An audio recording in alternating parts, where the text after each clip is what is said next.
गांधी जी के बारे में एक कहानी बड़ी मशहूर है। बापू के बचपन के दोस्त शेख मेहताब बताते हैं कि जब बापू ने पहली बार क्रिकेट के मैदान में गेंदबाजी की तब पहली ही गेंद पर तीनों स्टंप उखाड़ दिए। क्रिकेट के साथ बापू का सहयोग यही तक नहीं था। जिन रणजीत सिंह के नाम पर रणजी ट्रॉफी खेली जाती है वो राजकोट में बापू के रूम पार्टनर थे। ये तो आप जानते ही हैं कि क्रिकेट में चौके छक्के मारे जाते हैं, लेकिन बापू ने बगैर बल्ला पकड़े अंग्रेजों के छक्के छुड़ा दिए। देखिए टेली सीरीज का यह episode Karamchand an international icon.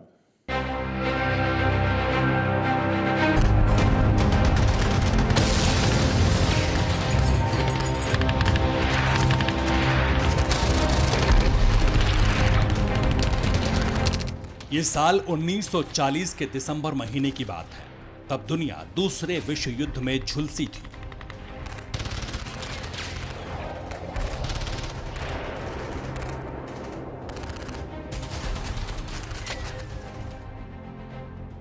Hitler की नाजी सेना ने पहले डेनमार्क और नॉर्वे पर हमला किया।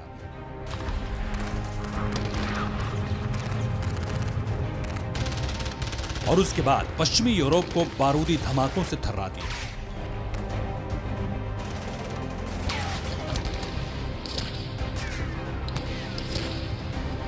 ऐसा लग रहा था कि शायद ही कहीं कोई जिंदा बचेगा।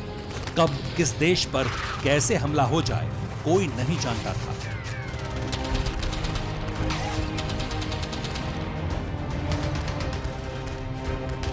सारे ग्लोबल इवेंट्स कैंसिल हो गए।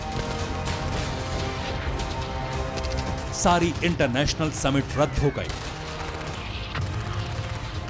खेल प्रतियोगिताएं अनिश्चितकाल के लिए स्थगित कर दी गई।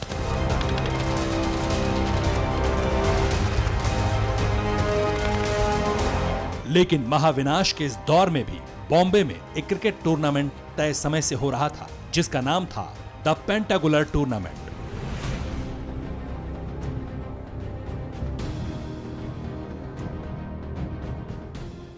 इस टूर्नामेंट की दीवानगी ऐसी थी कि मैच की एक झलक पाने के लिए सिंध, बलूचिस्तान और ढाका से लोग बॉम्बे पहुंचते थे। इस पॉपुलैरिटी की वजह थी टूर्नामेंट का फॉर्मेट। अंग्रेजों ने इस टूर्नामेंट में खेलने वाली 5 टीमों को मजहब और रंग के आधार पर बांटा था। पहली टीम थी यूरोपियन, जिसमें सिर्फ अंग्रेज थे। दूसरी टीम थी पारसियों की, तीसरी हिंदुओं की, चौथी मुसलमानों की और 5वीं टीम में बाकी धर्म और पंथ के क्रिकेटर थे, जिसमें भारतीय ईसाइयों की तादाद ज्यादा रहती थी।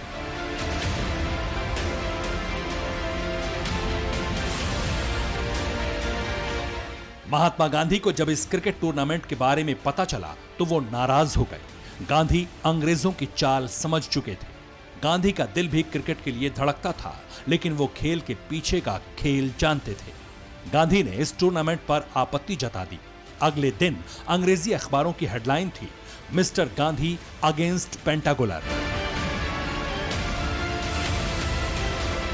इसका असर यह हुआ कि हिंदुओं की टीम हिंदू जिमखाना ने टूर्नामेंट से नाम वापस ले लिया। धीरे धीरे बाकी टीमों के भी हाथ खींचने से टूर्नामेंट रद्द हो गया। ये काम सिर्फ महात्मा गांधी ही कर सकते थे।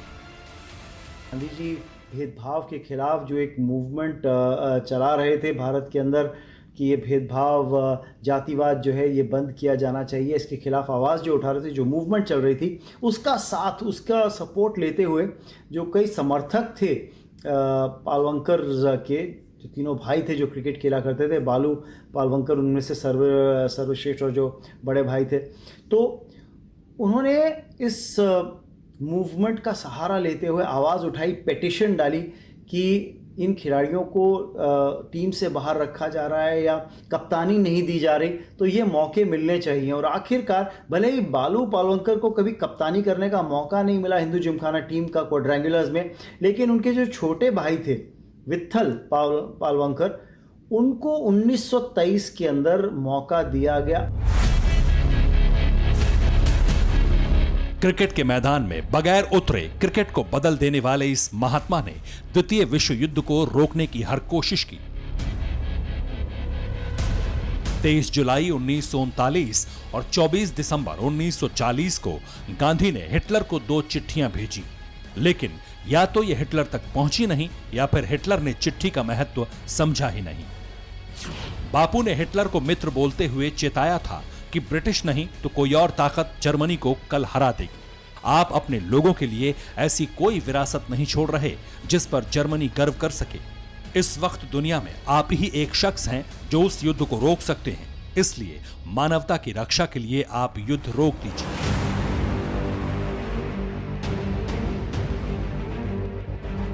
2 सितंबर 1945 को जब द्वितीय विश्व युद्ध खत्म हुआ, तब गांधी की लिखी दोनों चिट्ठियों का अक्षर अक्षर सत्य साबित हुआ। गांधी के विचार इसीलिए दुनिया के कोने कोने में फैले क्योंकि उनमें विजन था, दूरदर्शिता थी।